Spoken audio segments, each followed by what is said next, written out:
පොඩි රවුමක් ගහන්න යන්න. ඇතලා ගත්තා. දමලා ගැව්වා. ඔන්න ආවා.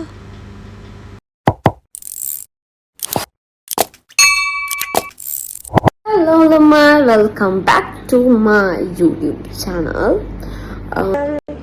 දැන් මම ඇවිල්ලා නම් ටික දවසක් වුණාට මට මේ vlog එකක් දාන්න බැරි වුණා. මොකද කියනවා නම් මේ එක එක වැඩ එක එක තැන් වලට යනවා අනම්මනම් වැඩ ගොඩයි guys.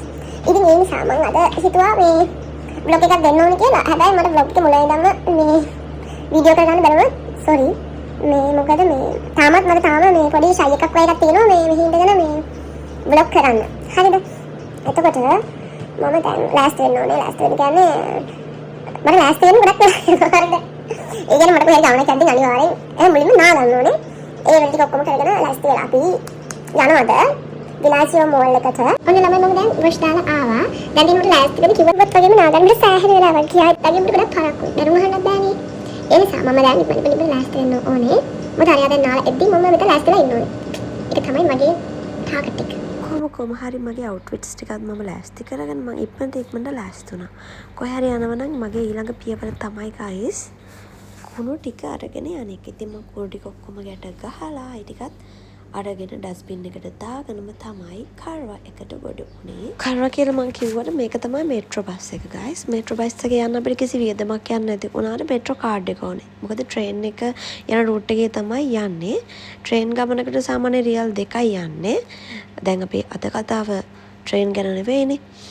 ඒ නිසා අපි ඊට පස්සේ කැලින්ම මත කදින් වලින් කැලින්ම ගියේ මුෂරිප් වලට. මුෂරිප් වලින් අපි ආයෙ ට්‍රේන් එක චේන්ජ් කරන්න ඕනේ. අපි යන්නේ විලාජියෝ මෝල් යන්න අපි යන්න ඕනේ එයාපෝට් සයිඩ් එකට නෙවෙයි අනිත් සයිඩ් එකට. හරිද? එහෙ යන්න ඒකට නම කියන්නේ අල්සියා වෙන්න ඕනේ. මට ඇත්තටම තාම මේ නම් පැටලෙනවා.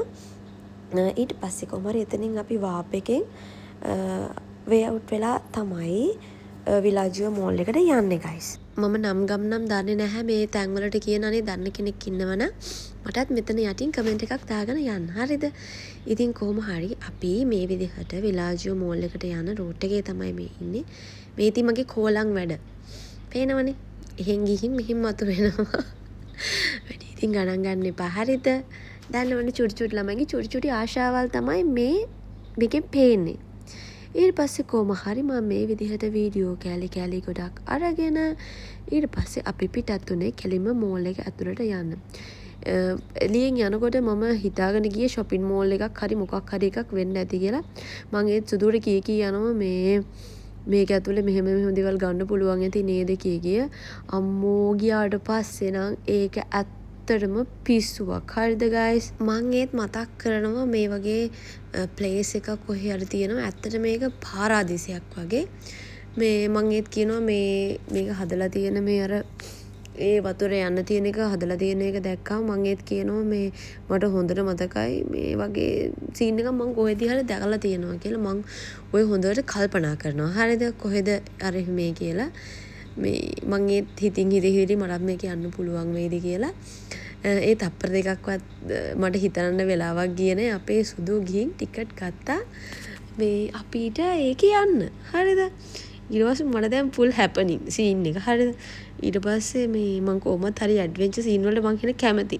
ඊපස්සේ මම කොහොම හරි ගියපු ගමන් මුලින්ම මේ ඒ බෝට් එකට නැග්ගා. මම වෙන ලෝකෙක අතරමං වෙලා වගේ තමයි හරිද ගයිස් ඉන්නේ. ඊට පස්සේ මේ මට ලාවට මතක් වුණා මේ කොහෙද කියලා මං ඒත් පැරිස් නෙවෙයි. හරිද? ඔය තමයි මැකව්. මොකද කිව්වොත් මට ඕක මං හොඳට කල්පනා කරේ ඇයි දන්නවද? මම A levels කරන කාලේ මේ boys of flower බැලුවා. හරිද? 2015 හරි 16 හරි 17 හරි තුන එකක තමයි ආවේ. කොමරි ඕකේ මේ ගුජුම්බියෝ ගුම්ජන්දිව දාලා යනවා මැකව් වලට මොකක් හරි සීන් එකකට. ඊට පස්සේ ගුම්ජන්දි එයාගේ පස්සෙන් යනවා.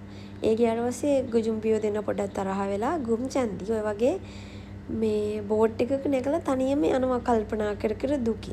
හරිද? මට ඒක මතක් වෙලා මම ඒත් සතුට කිව්වා මෙහෙම සීන් එකක් තමයි ඔය මැකව් කියලා. හැබැයි ඕක මං කිව්වේ මේ ඔය ගමන එහෙම ගිහින් ඇවිල්ලා ඉවරුණාට පස්සේ. මොකද එතකම මට ඔය තැන මතක තිබ්බේ නැහැ. හරිද? කොහොම හරි ඇත්තටම අපි මාරම ලස්සන කාලවක වණුවක් එතන ගත කරා. මම පොඩ්ඩක් බයත් වෙලා වගේ හිටියේ වතුරට වැටෙයි හරි මොකක් හරි සීන් එකක් ඉඳලා මේ මම මොකක් හරි එකකට බය වුණා. හරිද? ඒක මගෙන් දෙතුන් දෙනෙක් අහලත් තිබ්බා. ඇයි බය වුනේ කියලා. ඇයි බය වුනේ කියලා කිව්වොත් මොකද දන්නවද? අපි ඒ යනකොට ඒ බෝට් එක හෙට මෙහෙට ඇලවෙනවා. හරිද? ඒ ඇලවෙන වෙලාවේ අපේ අර පිටිපස්සා ඉන්න කෙනා එයා හිටගෙන යන්නේ. එයා කොහොම මේ බැලන්සින් එකේ හිටගෙන යනවද දන්නේ නැහැ.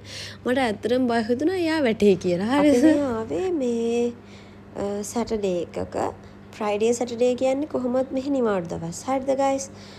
ඒ නිසා මේ කොහොමත් මේ මෝල්ස් වල shops වල සෙනසුරාදා සෙනගත් වැඩි සහ මාරම විදිහට ට්‍රැෆික් එකකුත් තිබ්බ දවසක් අද. මම කටාර් වලට එනකොට හිතන් හිටපු රටක් නෙවෙයි මේක. අර මගේ ඔළුවේ කට්ටියක ඇඳිලා තිබ්බ චිත්‍රයට වඩා ඇත්තටම හාත්පසින්ම වෙනස්. මොකද දැන් මේ හැමදේම ජනාකීර්ණ වෙලා තියෙනවා. ඒ කියන්නේ අපේ ලංකාවේ කට්ටිය විතරක් නෙවෙයි. දැන් එක එක රටවල් වල ඒ කියන්නේ ලෝකේ තියෙන හැම රටවලින්ම මේ රටේ වලට ඇවිල්ලා ජොබ්ස් කරන කට්ටිය ඉන්නවා. ඒ වගේම විනෝද වෙන්න එන අය විසිටර්ස්ලා ඒ හැම දෙයක්ම තියෙනවා සහ මේ රට මාර්ම විදියට ඩිවලොප් වෙලා තියෙනවා. ඒ කියන්නේ කොහොම මේ රටවල් වල මේ වගේ දේවල් හැදුවද කියලා හිතා ගන්න බැරි තරමටම ඇත්තටම මාර්ම ලස්සනයි guys. ඒක පුදුම ලස්සනක්. අර තිබ්බේ බස් එකක්. හරිද? ඕකෙත් අපිට යන්න පුළුවන්. තව ට්‍රේන්ස් තියෙනවා. ඒ වගේම මෙරි ගෝ රවුන්ඩ්ස් ළමයින්ට සෙල්ලම් කරන්න ඕන විදිහ ලස්සන අර මාලිගා වගේ හදපු අයිටම්ස් වගේ අනම්මන සෑහෙන ගොඩක් තියෙනවා. අපි ඉතින් අද මේ බෝට් එකේ විතරයි කියේ. මොකද ආයෙත් දවසක එන්න ඕනේ. ආයෙත් දවසක ආපුවාම අපිට මේ මෝල් එකට ඇවිල්ලා කරන්න දේවල් තියෙන්නත් ඕනේ. හරිද? ඒ වගේම ලෝකේ ඕනම කෙනෙකුට මෙහෙට ඇවිල්ලා ඒගොල්ලෝගේ රටේ විදියට කෑම කන්න ඕන විදියට හදලා තියෙනවා. ඒ කියන්නේ ජපනීස් කෑම, චයිනීස් කෑම, තායි කෑම, ඒ කියන්නේ වෙන වෙනම කෑම වලට වෙන වෙනම ෆුඩ් කෝට් එකක් වෙනම තියෙනවා. ඒ කියන්නේ KFC එකේ ආකේඩ් එකක්, ඩොමිනෝස් එකේ, පිට්සා හට් එකේ, එතකොට බර්ගර් හට් එකේ ඒ හැම එකේම වගේ ආකේඩ් වගේ හදලා තියෙනවා. සූෂි කන්න ඕනට සූෂි කන්න ඕන විදිහට. එතකොට අරබියන් කෑම වර්ග එහෙම කෑම වර්ග එහෙම ගොඩාක් කන්න විදිහට ෆුඩ් කෝට් එකකුත් හදලා තියෙනවා. එතකොට බෙවරේජ් අයිටම්ස් ඒ හැම දෙයක්ම තියෙනවා. ඇත්තටම මේක නම් මාරම ෆැන්ටසියක් guys. හරිද? කොහොම හරි අපි බෝට් එකේ ගමන මේ ටික ෂේප් එකේ නිමා කරගත්තා. හරිද? මම ඔය බෝට් එකේ එන ගමන් සෑහෙන ඕපදූප කියාවේ බෝට් එකේ මුළු ගමන මම ඕගොල්ලන්ට පෙන්නපු හින්දා. හරිද? බෝට් එකේ මුළු රවුමක්ම ගහලා එනකම්ම මේ මම ඔයාලට බෝට් එක පෙන්නුවා. හරිද? මම ඒකට තමයි ඕපදූප ටික කිය හිටියේ guys. කෑම බීමම නෙවෙයි. හරිද? මේකේ එතකොට අපිටම ඕනම බ්‍රෑන්ඩ් එකකින් ඇඳුම් ගන්න පුළුවන්, shoes, එතකොට cosmetic items, perfume පවා මම දැක්ක තැනක් තියෙනවා. මේ අර අපි කැමති සුවඳ දුන්නාම අපිට perfume එක හදලා දෙන්නේ. ඒ විදිහට perfume ගන්නත් පුළුවන්. සහ මේකේ ඇඳුම් වලට එක එක offers සම්බෙන මම හිතන්නේ එක එක කාලවලට ආපුවාම එක එක offers දෙනවා ඇති. ඒ කියන්නේ Christmas වලට වෙනම offers. එතකොට මේගොල්ලෝගේ රාමදාන් සීසන් වල ඒ වෙනම offers උත් ගොඩාක් තියෙනවා guys. මාර්ම සෙනගකුත් එදා හිටියේ. මොකද මේක වීකෙන්ඩ් එක නිසා. කොහොම හරි ඔය එතන පොඩි වතුර මලක් වගේ එකක් තියෙනවා. කොහොමද මේව හදලා තියෙන්නේ කියලා හිතා ගන්න බෑ. මේක අර කතාවටත් කියනනේ වැලි කතර කියලා. ඒකේ වැලි කතරක මේ වගේ දේවල් හදලා තියෙනවා කියලා හිතන්නේ ඇත්තට මේගොල්ලෝ මැජිෂියන්ලා වගේ. හරිද? මට ඊට පස්සේ අපි ගියේ ෆුඩ් කෝට් එක පැත්තට මොනවා හරි කන්නත් ඕනේ සහ අපි යන්නත් ඕනේ. රෑ වෙනවල guys. ඊට පස්සේ යනකොට තමයි ඔය හම්බෙන්නේ මම කියන ළමයින්ට සෙල්ලම් කරන්න පුළුවන් අර ලස්සන ප්ලේස් එකක් තියෙනවා කියලා. එතන නැති දෙයක් නෑ. චූටි ළමයි ආවොත් ඒගොල්ලෝ පිස්සුවෙන් වගේ එහෙට මෙහෙට නටනවා guys. හරිද? මෙරි ගෝ රවුන්ඩ්ස්, ට්‍රේන්ස්, ඒ වගේම අර පොඩි ළමයින්ට අර මාලිගා වගේ සෙල්ලම් කරන්න තියෙන අයට, වගේම අයිස් ස්කේටින් කරන්න තියෙන දේ හැම දෙයක්ම තියෙනවා. අයිස් ස්කේටින් කරන්න මට ආසාවක් තිබුණත් මේ අපි අද අයිස් ස්කේටින් කරන්නේ නැහැ කියලා හිතාගත්ත. මොකද අපිට යන්න පරක්කු වෙනවා. හෙට උදේ පාන්දර අපි සුදුට වැඩට යන්න තියෙනවා. හරිද ඒ නිසා අපි මොනවා හරි කන්න යමු කියලා මොලෙම පිට්සා මොනවා හරි ඕඩර් කරමු කියලා පිට්සා අයිටම් සිලෙක්ට් කරගත්තා. මේ ඊට පස්සේ මේ මං ආයෙත් මේ කියනවා නෑ නෑ මට පිට්සා හරියන්නේ නෑ අර මේ කියලා. මේ ඊට පස්සේ අපි ගියේ මේ තෝරගත්තේ අන්තිමේටම පිට්සාත් බලලා KFC තමයි තෝරගත්තේ. KFC එකේ කොම්බෝ පැක් එකක් තියෙනවා 265 තමයි අපේ අංකේ. ඊපස්සේ අපේ අංකෙත් මේ ප්‍රිපෙයාර් වුණාට පස්සේ අරගෙන අපි ගියේ ඒව ටික භුක්ති විඳින්න. ඒ කොම්බෝ පැක් එකේ අපිට හම්බුනේ පොටැටෝ චිප්ස් තිබ්බා. ඊට පස්සේ සෝස් එකයි බන් එකයි පෙප්සි එකයි සහ අපිට හම්බුණා චිකන් පාර්ට්ස් එතන 6ක් තිබුණා. හරිද? කොමරි ඔක්කොම කාලේ ඉවරද්දී ඇත්තටම තව මොන හරි කමු කියලා අපි කතා වෙලා හිටියද ඒ ටික කාලේ ඉවරද්දී බන්ඩිය ෆුල් ගයිස්. හරිද? අර චූට් නංගි කෙනෙක් අයිස් ස්කේටින් කරන බානුක තනියම. ඒ අතර වාරේ අපි කැම ටිකත් අවසන් වුණා ගයිස්. කැම ටිකත් ඔක්කොම කාලා ඊට පස්සේ ඔය මගේ පොඩි රංගනයක්. ඒ රංගන කුසලතාවයේ බලලා හැමෝගෙම නැටුම් ගැයුම් රැඟුම් වැයුම් හැමදේම මතේ අපි එන්න තමයි පිටත් වුනේ.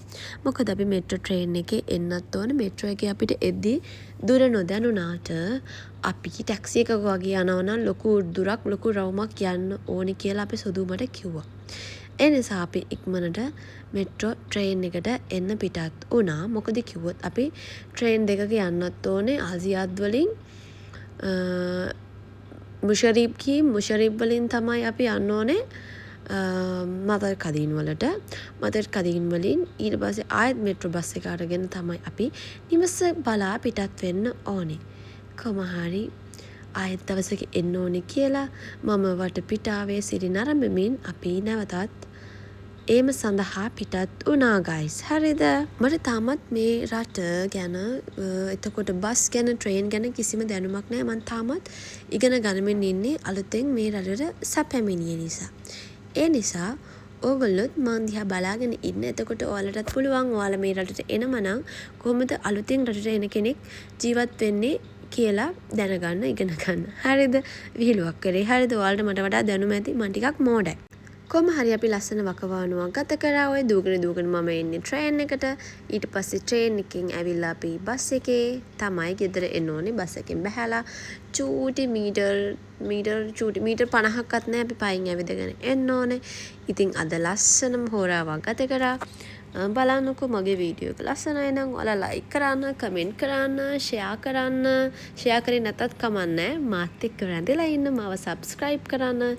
ඊළඟ බ්ලොග් එකෙන් හම්බෙනකන් හැමෝම පරිස්සමෙන් ඉන්න. ඔන්න මම ගෙදරටත් ආවා. බයි බයි.